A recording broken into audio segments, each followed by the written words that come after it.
Hi, we're back in the studio and Polly is with me. And Hello. Today, hello, how are you doing? I'm very well. How are you? I'm very well. It's a beautiful sunny day in London today, which is a warm relief to have the fake spring of London. Another fake spring. Another fake spring before winter comes back through the door and reminds us all that we shouldn't be so. But for the moment, it is beautiful, glorious, blue skies and sunshine. And we're very lucky to be right by the river here in Somerset House.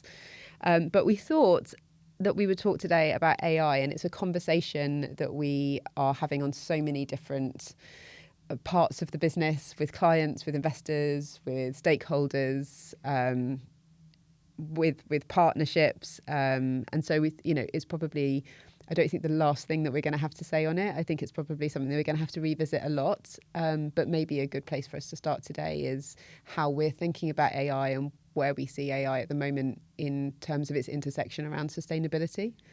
Yeah, absolutely. It's definitely a topic that is all-consuming, and you and I talk about it a lot. A lot. We talk about it with the team a lot. We talk, as you said, with clients. I think that as a sustainability tech company and consultancy, we sit at a really interesting intersection when it comes to AI. Both adoption and ethics, I would say. So on a very practical level, like probably every other business in the world right now, we're looking very carefully at how we use AI internally.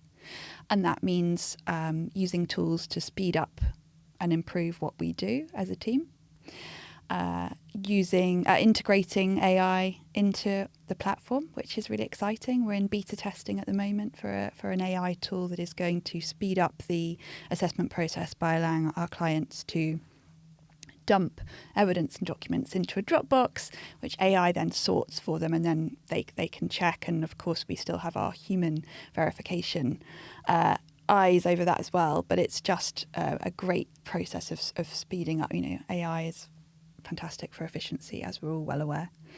So that's very exciting. But we also have a role to play, I think, and I'm sure you'll agree, in thinking very carefully about how the interplay between sustainability and AI. So there's the obvious carbon footprint element, environmental footprint. It uses a huge amount of water. I think obvious, but people don't think about how it's going to affect their business. I think they just see it as a separate entity over here. I don't think people have thought about how that's going to affect their net zero goals. Yeah, absolutely. And both on a national, international, national, and then regional, and then business. Because where big companies choose to set up data centers is starting to have massive knock-on effects on water, access to water, quite literally, in some parts of the world, and on energy consumption. So there's kind of unraveling all of that. There are ethical questions around bias in training. There's a really interesting question, which we were just discussing before we started recording, about men and women in AI, and how AI is going to affect different gender groups in different ways in terms of job creation and job losses, and the actual training of AI tools predominantly being done by men. So there's some really interesting questions there. And then, of course, the social aspects of it. We're both mothers of teenagers, so we're sort of very much as well thinking about this in terms of what's the situation going to be for our children. What are the social implications of that? How does that fit into the way organisations look at social impact? So I think it puts us as an organisation, ourselves as FuturePlus Technologies, in a really interesting spot. And I know it's something you've been thinking about a lot as well. Yeah, I'm trying really hard to not get obsessive about it. I guess I think to that point, we just are at this massive intersection, which I think we just have this huge amount of responsibility and opportunity, and from all opportunity comes challenges, and really trying to understand what that looks like, and the steps that we need to take and the pace that we need to do it. I have, I feel sometimes that we are slightly late to the game, and then other times I realise that we're probably not, and we're probably quite far ahead of where a lot of companies are. We're quite a small, lean organisation, and and using AI in our organisation has had quite radical changes to how we operate and the speed that we can move, particularly as a senior leadership team, what we need to get done and being able to organise it, and using sort of really appropriate tools around AI to really lighten the burden but allow us to be more innovative has been really important.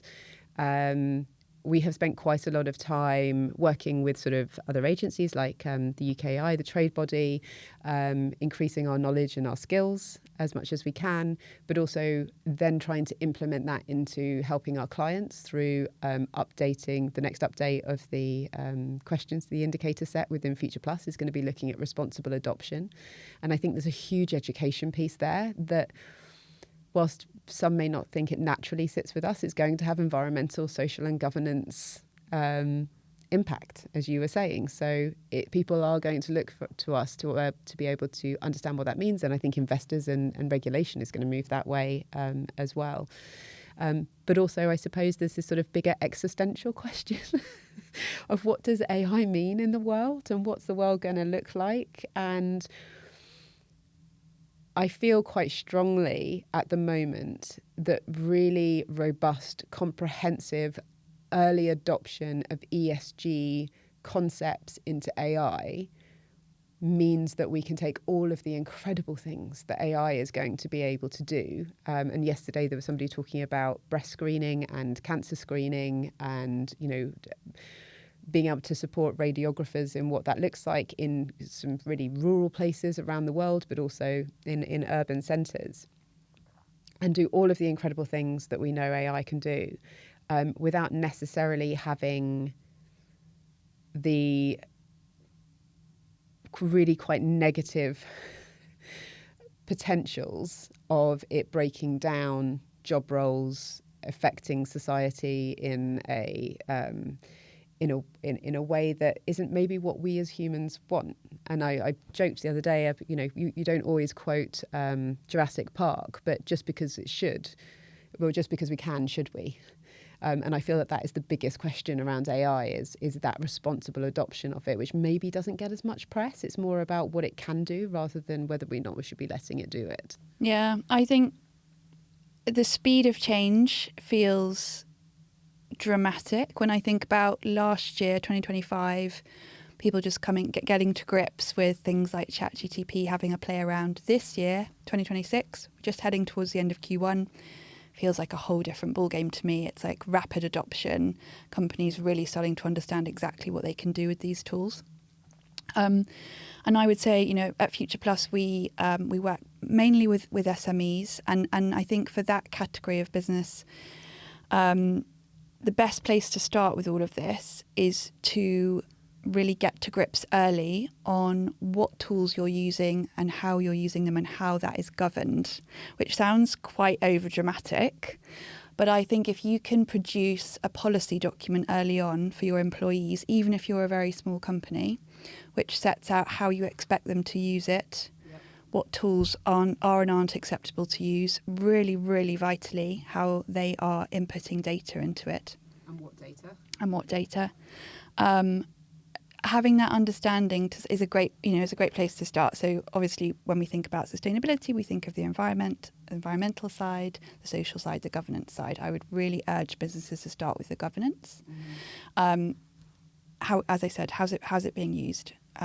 Who's using it? Where? When? For what?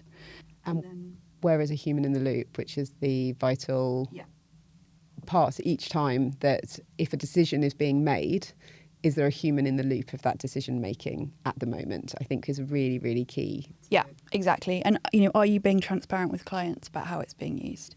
And then, either side of that, you've got the social and the environmental. So have you looked into the environmental impacts of the tools you're using? I know that can be really difficult at this stage and feels overwhelming, but there is data out there on which are the more energy intensive tools. You can adjust settings within AI tools so that they're not you're not using as advanced models. If you're doing things like generating images all the time needlessly just for fun, that's probably not a good way to be using it. Yeah.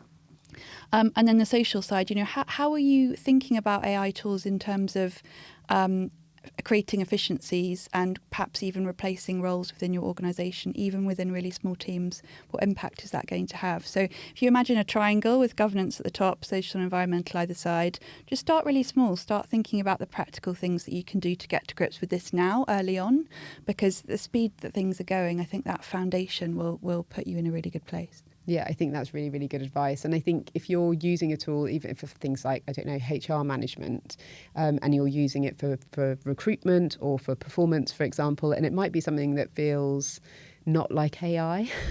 So, you know, LinkedIn has a tool at the moment that has AI that we trialed, and it, you know, I have no doubt in a few months it will be brilliant, but actually it used an algorithm that wasn't reasonable for us. It was saying no to people or putting people in the no pile that we would have said yes to. And so, you know, what is the bias that exists within that? So where are you interacting with AI? What is important to you? And what, you know, as you say, what do you need to think about under that sort of framework of E, S and G? Yeah. And if you want to, I suppose, have that conversation, we're also really open for that conversation at the moment. We are in it and doing it, but also as part of what we're doing is creating an ecosystem of experts around us that we've always done around sustainability because it's such a broad topic. But actually, I think this one is a really important one of I think it's good to have these conversations and be really open about what you think that might look like. Yeah, absolutely. If you're a business leader and you'd like to have a chat with Alex or myself, you can find us on LinkedIn, but we'd love to carry on that conversation. I think it's impacting everyone, and it's really important that we get heads together, get people in a room and have those conversations at this point. I feel like this is not the last conversation we're going to have on AI. The fact that I've vibe coded 2 apps in the last week, of which I am overly pleased with myself. Very pleased I'm with yourself. so pleased with myself. It's killing me. I'm cringing at my own. But I just think that's incredible. And, you know, it is amazing. And I'm telling my kids now, like, you need to know how to prompt, and you need to be a prompt creator. And you also need to be able to understand how to manage multiple AI agents, because I see that as a role in the future. You know, you've got to learn how to work with AI, because that's I think the box has been opened, the genie is out. Yeah, and, absolutely. You know, so exciting, so interesting, but worth keeping tabs on. Right. I think we'll talk about that probably in a few weeks' time and come back to you on it. But any comments, any interest, if you want to join the conversation, we'd love to talk to you about it. You can find us on LinkedIn, but also at our website, www.future-plus.co.uk.